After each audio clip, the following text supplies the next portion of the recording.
Hi everyone, it's me again, Kuya Daniel, and nandito tayo ngayon sa isang Toyota dealership at yung kaibigan natin dito, sinamahan tayo para i-vlog itong unit na to, no?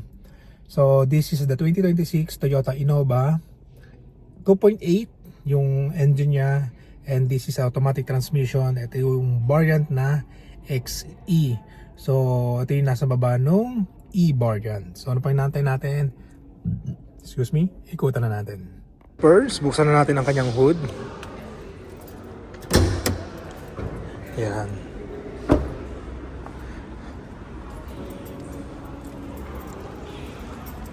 So, konti lang naman ang difference niya sa E-bar yan.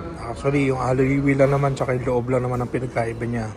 So, this Innova is a diesel. Tinanggal na po yung gas. And ang kanyang horsepower is 174 over 3,400 RPM. So ang presyo nyo ngayon is 1,381,000 pesos. So meron na rin siyang fog lamps na dati wala. Okay. Yan. So itong engine na to, hindi to mapapaya kahit na loaded ka sa loob. Dahil imagine niyo a Fortuner engine nilagay sa Innova na hindi naman ganun kalaki yan ng body compare sa kanya, mas malakas ang hatak, mas magaan para sa kanya na humataw. Okay?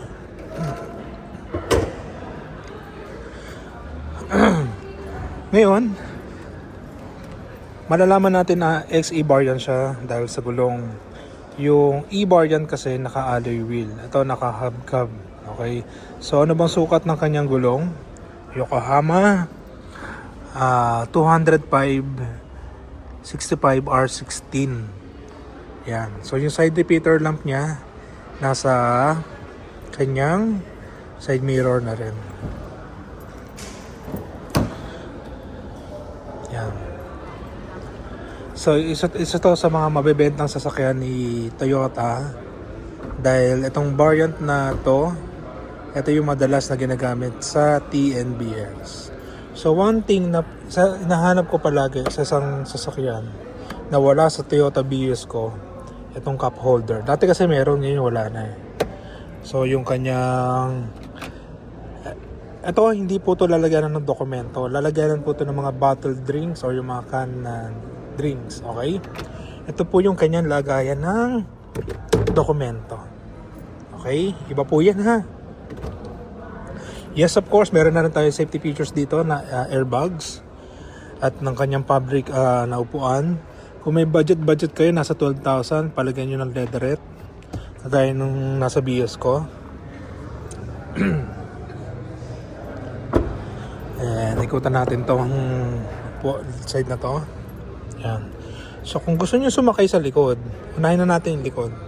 Pero guys, makikiusap lang ako, hindi na ako upo sa likod kasi naiipit yung tiyan ko. So magpo-full tumble naman yan.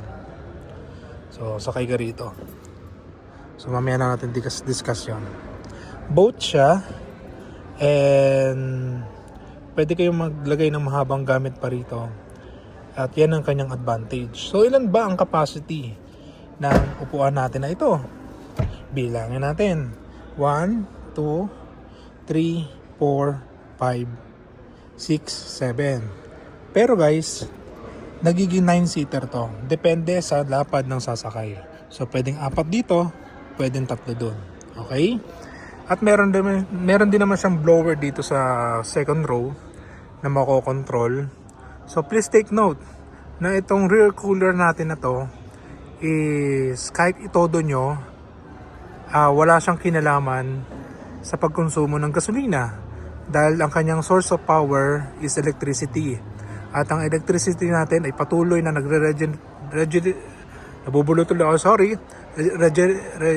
bahala kayo dyan, regenerate, okay? Sorry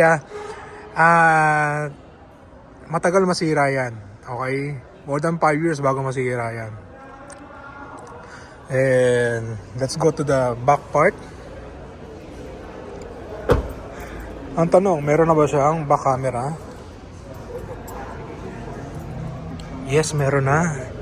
Wala lang siyang back sensor.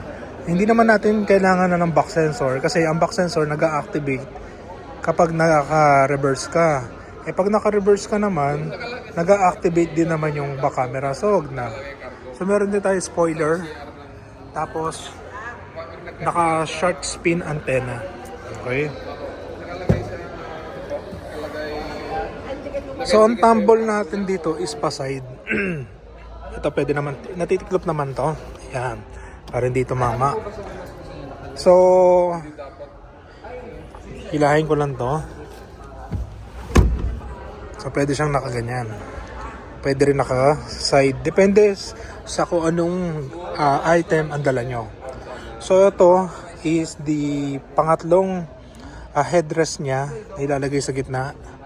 At dito na nakalagay yung tools. So, hindi ko na po siya bubuksan.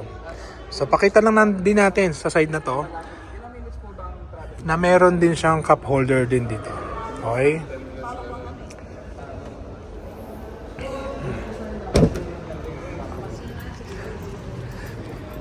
So, let's go to the driver side na kagad. Simple lang. Yung kanyang mga buttons dito. Sa fuel gate, hood. May airbag pa dito. Sa sides ba meron? Wala na po. So yung leg airbags and airbags dito sa sa manibela at airbag doon. Okay? So itong hinalaman ng ating XE is very simple lang. Unlike yung B variant, medyo maraming buttons 'yon. At may mga dim light pa yon. So hindi lang tayo pwede magpa-under ng sasakyan dahil nasa loob tayo ng dealership. Kung mangangamoy, usok. Okay? So yan po.